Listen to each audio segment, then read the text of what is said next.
Friends, मैं आपका mentor AK Singh और आज फिर हम अपने BLIS 09/105 को देखेंगे। और इसमें क्या देख रहे थे, यानी कि राष्ट्रीय पुस्तकालय नेटवर्क के बारे में देख रहे थे। और पुस्तकालय नेटवर्क के हमने सारी चीज़ें जान ली थी। आज हमें जानना था इसमें इनफ्लिबनेट के बारे में जानना था। और इनफ्लिबनेट के फिर आपका इरनेट और डिलनेट चल रहा था। तो आपका आज क्या कराएंगे, यानी कि आपकी कहीं ना कहीं इसका इनफ्लिबनेट के बारे में आपको पूरा का पूरा मैं समझा दूंगा, क्योंकि इनफ्लिबनेट और इरनेट और डिलनेट ये अलग अलग आपको देखने के लिए मिलेंगे ही मिलेंगे।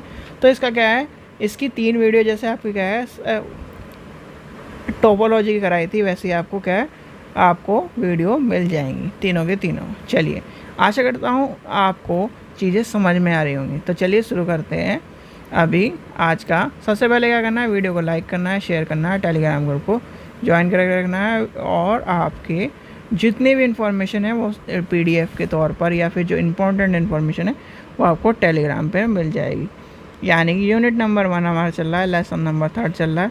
और हमें क्या करना है, इनफ्लिबनेट की कहानी समझनी है। सबसे पहली बात है, इनफ्लिबनेट की आपको कहानी के रूप में जब बात आती है तो इनफ्लिबनेट का और कहीं ना कहीं इनफ्लिबनेट है क्या, सबसे पहली बात आती है ये। देखो, विश्वविद्यालय अनुदान आयोग में, यानी कि विश्वविद्यालय अनुदान आयोग ने UGC ने 1988 में क्या करा था, विश्वविद्यालय और कॉलेजों के लिए पुस्तकालय का एक नेटवर्क तैयार करा था, की स्थापना करी थी, जिसका नाम था इनफ्लिबनेट। क्या था, इनफ्लिबनेट। और स्थापना करने के लिए फैलाया गया था, क्या करा था, स्थापित करने के लिए इनफ्लिबनेट को फैलाया गया था।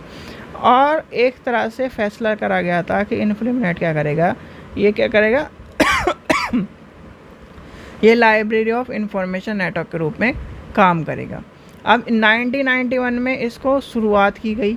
और इनफ्लिबनेट पूरे यानी भारत में विश्वविद्यालय पुस्तकालय का सबसे बड़ा नेटवर्क के रूप में आपको काम करते हैं। ठीक है, तो ये क्या है, UGC के अंतर्गत आपको ये सारी चीज़ें मिली। और कहीं ना कहीं इसका जो एक तरह से विज़न जो तैयार किया गया था स्थापित करने का, वो 1991 में आपका पूरा हुआ, शुरुआत हो गई थी। अब इसके क्या है उद्देश्य, यानी कि इसके उद्देश्य क्या है हमें ये जानने हैं। उद्देश्य को जानने के लिए आपको ये सब चीज़ें समझनी पड़ेगी। भाई एक तरह से काम क्या कर रहा है, ये कर रहा है यूनिवर्सिटी के अंदर काम कर रहा है।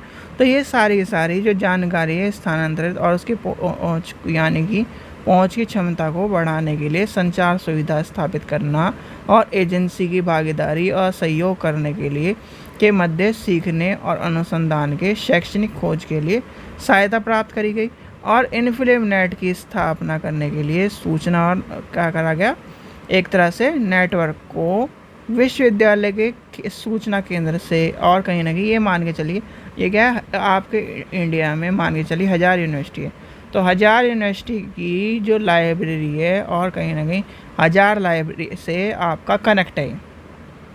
ठीक है, और उसमें क्या आपकी क्या है, वैज्ञानिक भी है, यानी कि विज्ञान की भी है, इंजीनियरिंग भी है, सामाजिक विज्ञान भी है, सारी की सारी क्या है चीज़ें हैं। और कहीं ना कहीं छात्रों को सुविधा एक तरह से पहुंचाने के लिए, शोधकर्ताओं को सुविधा प्राप्त करने के लिए ये क्या करा गया, एक नेटवर्क क्रिएट करा गया, जिससे क्या कर रहे हैं हम इस चीज़ों को क्या कर रहे हैं, आदान प्रदान कर रहे हैं, सूचना का आदान प्रदान कर रहे हैं। ठीक है, अब इसके अंतर्गत और क्या उद्देश्य हुए पूरे, भाई संचार है, कंप्यूटर नेटवर्क है, आपकी सूचना हैंडलिंग है, डाटा प्रबंधन है के क्षेत्र में यानी कि अध्ययन का एक तरह से डिज़ाइन शुरू करा गया, यानी कि वही नेटवर्क क्रिएट करा गया।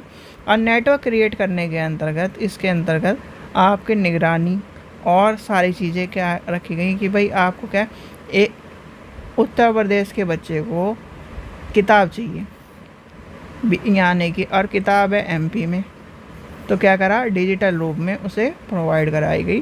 तो या फिर उसे कहीं ना कहीं डिजिटल एक्सेस कर दिया गया। अब किस के बदौलत, आपके लाइब्रेरी नेटवर्क के बदौलत। ठीक है, तो ये सब चीज़ें कहीं ना कहीं लाइब्रेरी नेटवर्क में क्रिएट करी गई थी। फिर इसका क्या एक तरह से उद्देश्य क्या था, यानी कि मिशन क्या था या विज़न क्या था। विज़न लिख लेते हैं, मिशन लिख लेते हैं। मिशन क्या था? इसका मिशन था कहीं ना कहीं साक्षरता, नवीनता और सहयोग के माध्यम से ज्ञान को एक तरह से कुशल और विकसित करने का माध्यम था, और कहीं ना कहीं जो बच्चे यानी कि नवीन प्रौद्योगिकी के प्रयोग से लोगों तक और संसाधनों को पहुंचाना था। ठीक है, फिर आपका क्या इसका उद्देश्य था? हर शिक्षण संस्थान में इन संस्थानों के द्वारा यानी संस्थानों के द्वारा शैक्षणिक और एक तरह से अनुसंधान सामग्री को उपलब्ध कराया जाए और सुनिश्चित करा जाए कि उसकी एक तरह से जो उपयोगिता है वह या शोधकर्ता या फिर एक तरह से पाठक को उसका क्या है उपयोग करने के लिए उपलब्ध करा रही है, नहीं करा रही। चलिए ठीक है, यहाँ तक की बात आ गई। फिर आते हैं इसके लक्ष्य। क्या है लक्ष्य? अब लक्ष्य क्या है इसके? लक्ष्य है शैक्षिक संस्थानों में, लिखिए लक्ष्य क्या है? शैक्षिक संस्थानों में पुस्तकालय के संपूर्ण एक तरह से संपूर्णता से प्राप्त होता है। पुस्तकालय में उपलब्ध दस्तावेजों को ऑनलाइन संघ सूची में बनाता है। ठीक है, फिर आपका क्या है? आपको एक तरह से विश्वविद्यालय के एक तरह से विरासती दस्तावेज यानी कि हेरिटेज डॉक्यूमेंट को भी एक तरह से क्या कर रहा है? ई फॉर्म में ला रहा है, इलेक्ट्रॉनिक फॉर्म में ला रहा है, डिजिटल सामग्री में निर्माण कर रहा है, डिजिटलीकरण को प्रमोट कर रहा है। ठीक है, ये सब चीज़ें आपको देखने के लिए मिलेंगी। फिर आ जाती है इसकी सेवाएं या सेवाएं। ठीक है, सेवाओं में आपको क्या मिलेगा? इसकी सेवा क्या है? पुस्तकालय सेवा, सेल समर्थन, ठीक है, अभिलेख प्रिंट करना, ठीक है, यूजीसी इन्फो नेट, ठीक है, संदर्भ सूची केंद्र डाटाबेस। ठीक है, ये आपको क्या मिलेंगी? इसकी सेवाओं के रूप में मिलेंगी। ठीक है, कार्य आपको मैंने बता ही दिए हैं, कार्य क्या है। ठीक है, तो ये आपको कहीं ना कहीं जैसे आपका कार्य क्या है? कार्य क्या होता है इसके? देखो, एक समान मानकों के साथ दूसरे यानी कि 7 देश में पुस्तकालय की सूची केंद्र में संचालित सेवाओं को कंप्यूटरीकृत करना और लागू करने की बात आती है। सभी पुस्तकालयों की तकनीकी विधि प्रक्रिया कंप्यूटर हार्डवेयर और सॉफ्टवेयर के सेवाओं के माध्यम से एक सूचनाओं का आदान प्रदान होता है। देश के विभिन्न पुस्तकालय सूचना केंद्र पर आपस एक तरह से संबंधों को स्थापित करके सूचनाओं का एक तरह से आदान प्रदान करना, यानी कि इसके कार्य चल रहे हैं। ठीक है, तो इसके कार्य भाई आपका क्या है? पूरे इंडिया में चल रही है, तो कार्य उसके इस तरह के होंगे और उसके कंप्यूटर के नेटवर्क के लिए होंगे और उसके पुस्तकालय से कहीं ना कहीं यानी कि कंप्यूटर के माध्यम से कहीं ना कहीं हम क्या है एक दूसरे से जुड़े हुए हैं। ऑनलाइन सूचना सेवा प्रदान करने के लिए परियोजना संस्थान विशेषज्ञ आदान डाटाबेस बनाने की बात कही गई। ठीक है, अब डाटाबेस सेवाओं के रूप में आपको एक चीज़ याद कर लेनी है, online union cataloguing of Indian university. ठीक है, ये क्या मिला? इसके यानी कि डाटाबेस सेवाओं के। भाई आप ये बताओ मुझे, आप क्या कर रहे हो? सामान लेके आ रहे हो, ठीक है, घर का राशन का सामान लेके आ रहे हो कहीं ना कहीं, और आपकी आदत ये है कि मैं 6 महीने का सामान एक साथ लाके भंडारण कर लेता हूँ। जैसे आज के टाइम पर सब क्या लेके आ रहे हैं? आटे लेके आ जाते हैं 10 किलो 20 किलो, इस तरह से लेके आते हैं। पहले क्या था? लोग क्या करते थे? भंडारण करते थे। तो इसी तरह से क्या है, हम क्या कर रहे हैं? भंडारण कर रहे हैं, और भंडारण के रूप में चीज़ों को इकट्ठा भी कर रहे हैं, और इकट्ठा करके क्या कर रहे हैं? जब आपकी क्या है ज़रूरत पड़ रही है उसका प्रयोग भी कर रहे हैं। ठीक है, इस तरह से हम क्या कर रहे हैं? डाटाबेस क्या कर रहे हैं? तैयार कर रहे हैं भंडारण के रूप में। ठीक है, तो डाटाबेस सीधे सीधे आप समझिए, डाटाबेस इस तरह का होता है कि एक तरह से भंडारण करना। ठीक है, तो डाटाबेस तैयार कर रहे हैं, और डाटाबेस में पुस्तकों की संख्या जो है वो करोड़ों में यानी लाखों करोड़ों में चल रही है। शोध प्रबंधन आपका आ जाता है। ठीक है, ये आपकी चीज़ें आपको, और 155 लाइब्रेरी 160 लाइब्रेरी के पुस्तकालय आपके अटैच है। यानी इस तरह से ये मान के चलिए सारे के सारे आपको लाइब्रेरी जब अटैच मिलेगी तो कहीं ना कहीं उसके सारी चीज़ें भी आपको इसी तरह देखने के लिए मिलेंगी। ठीक है, चलिए ये था इसके कार्य, शोध और यानी कार्य हो गए इसके, आपकी सारी चीज़ें आपको पता चल गई, उद्देश्य क्या है ये सब चीज़ें।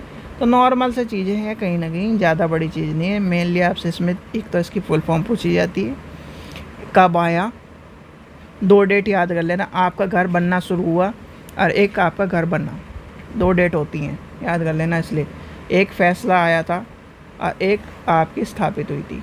ठीक है, आपको मैंने बता दी, फैसला आया था और एक स्थापित हुई थी। वो जैसे ही आपका एक घर बनना शुरू हुआ था और एक आपका घर बनाया। कार्य इसके सारे मैंने बता दिए, सारी यूनिवर्सिटी से कनेक्ट है।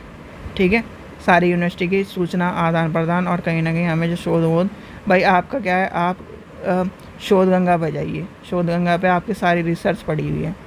सारी रिसर्च क्या है, पड़ी हुई है कि इस बच्चे ने इस टाइम पर ये रिसर्च करी थी, इसने या इस यूनिवर्सिटी से करी थी, ये टॉपिक है इस रिसर्च पे।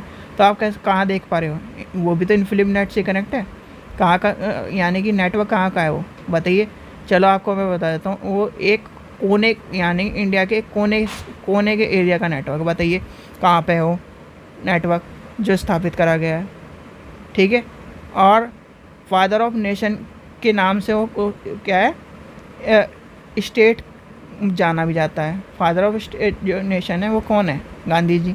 और उनके कार्यों के या फिर उन्होंने वहाँ पर ज़्यादा कार्य करे, तो उस हिसाब से जाना भी जाता है। बताइए कहाँ पर है। ठीक है, तो ये आपको बताना है। चलिए, आशा करता हूँ आपको वीडियो पसंद आई। वीडियो पसंद आई तो लाइक करें, चैनल को सब्सक्राइब करें, वीडियो को ज़्यादा से ज़्यादा शेयर करें।